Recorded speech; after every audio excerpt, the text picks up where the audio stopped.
ओम हरि ओम हरि ओम। सच्चिदानंद रूपाय विश्व उत्पत्त्यादि हेतवे तापत्रय विनाशाय श्री कृष्णाय वयं नमः। श्रीमद् भागवत महापुराण के प्रथम श्लोक में भगवान के अवतार का हेतु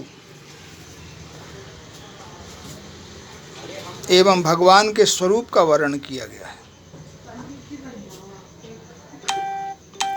जिसमें कहा गया है कि भगवान का स्वरूप कैसा है, भगवान इस सृष्टि में अवतरण किस लिए लेते हैं, भगवान का अवतार किस उद्देश्य के लिए होता है।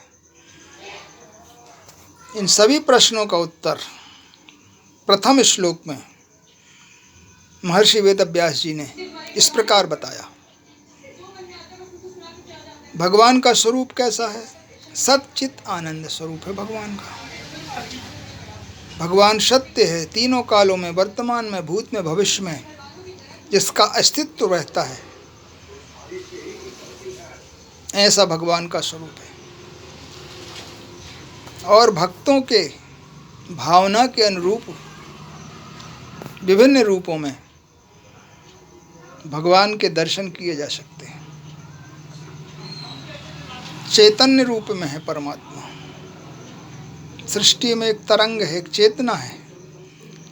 हरि व्यापक सर्वत्र समाना, सभी जगह समान रूप से विद्यमान है वह चेतना। किंतु प्रेम ते प्रकट हो ही मैं जाना हो, प्रेम से ही प्रकट हो सकता है। अगर उसका आपको दर्शन करना है तो आपके अंदर प्रेम का प्रादुर्भाव होना अत्यंत आवश्यक है।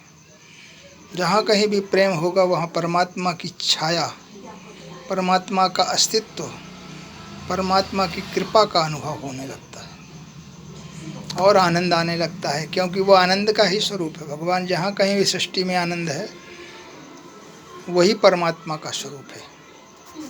सच्चित आनंद स्वरूप है भगवान। और बाकी जितने भी स्वरूप हैं वो भगवान के स्वरूपों को भगवान के भक्तों ने प्रकट किया है। भावनाओं के, अपनी अपनी भावनाओं के हिसाब से भगवान के रूपों का निर्माण भी किया गया है। लेकिन वास्तव में परमात्मा सत है, चित्त है, चैतन्य है और आनंद का स्वरूप है।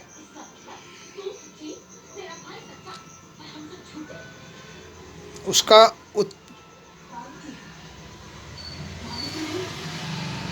स्वरूप तो ये है, लेकिन वो प्रकट कैसे होता है, उसका अवतार लेने का कारण क्या है? विश्व उत्पत्त्यादि हेतवे, इस संसार की सृष्टि के लिए उसका निर्माण अवतरण होता है। और तापत्रय विनाशाय, तीनों प्रकार के जो ताप हैं, कष्ट हैं, दैहिक, दैविक, भौतिक ताप इस संसार में जो हैं, इन कष्टों से, अधर्मियों से मुक्ति दिलाने के लिए परमात्मा का अवतरण होता है विभिन्न रूपों में। ऐसे उस परमपिता परमात्मा को हम सब वंदन करते हैं, उस परमात्मा को प्रणाम करते हैं। रचाया सृष्टि को जिस प्रभु ने, वही ये सृष्टि चला रहे। जो पेड़ हमने लगाया पहले, उसी के फल हम अब खा रहे हैं। रचाया सृष्टि को जिस प्रभु ने, वही ये सृष्टि चला रहे हैं। इस सृष्टि का प्रादुर्भाव जिस ईश्वर ने किया है, वही इसका संचालन भी करते हैं। फर्क इतना है कि हमने जो कर्मों के बीज बोए थे, जो पेड़ हमने लगाए थे, उसी के फल हम खा रहे हैं।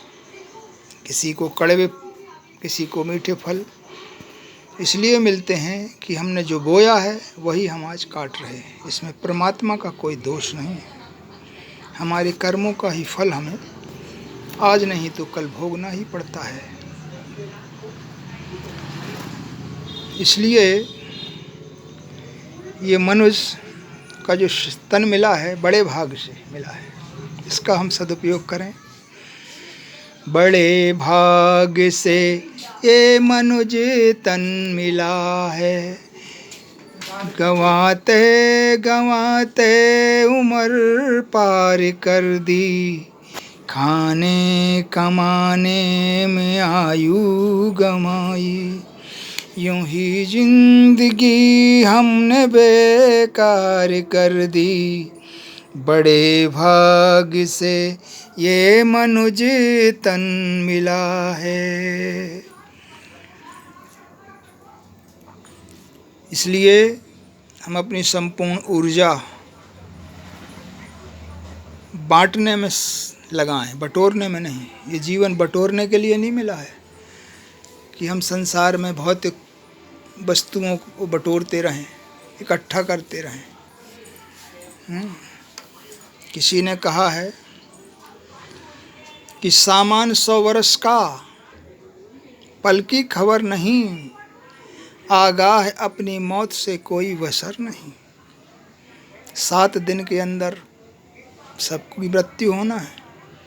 श्रीमद् भागवत महापुराण में स्पष्ट कहा गया है कि 7 दिनों के अंदर, जो 7 दिन हैं, इसी में हर व्यक्ति को जो कुछ भी करना है कर लेना चाहिए।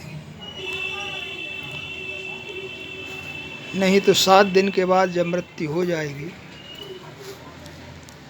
तो फिर पछताने के अलावा कुछ हाथ में नहीं रह जाएगा। इसलिए अपनी ऊर्जा, अपना कंसंट्रेशन बांटने में रखिए। जो कुछ भी परमात्मा ने आपको दिया है, भौतिक संपदा, आध्यात्मिक संपदा, ज्ञान, क्षमता, प्रभाव, बांटिए, ज़रूरतमंदों को बांटिए।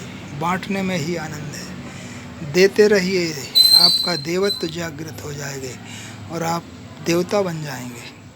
जिसके लिए इस संसार में आप आए हैं, उस उद्देश्य को पूरा करने के लिए आपको, उस देवत्व को जागृत करने के लिए आपको देने की वृत्ति अपनानी होगी, बांटने की वृत्ति अपनानी होगी, बटोरने की मनसा, बटोरने की इच्छा, बटोरने की आकांक्षा, बटोरने की तृष्णा समाप्त करना होगी और बांटने के लिए अपने देवत्व को जागृत करना होगा। तभी ये जीवन की सार्थकता, तभी इस जीवन की उपयोगिता, तभी इस जीवन की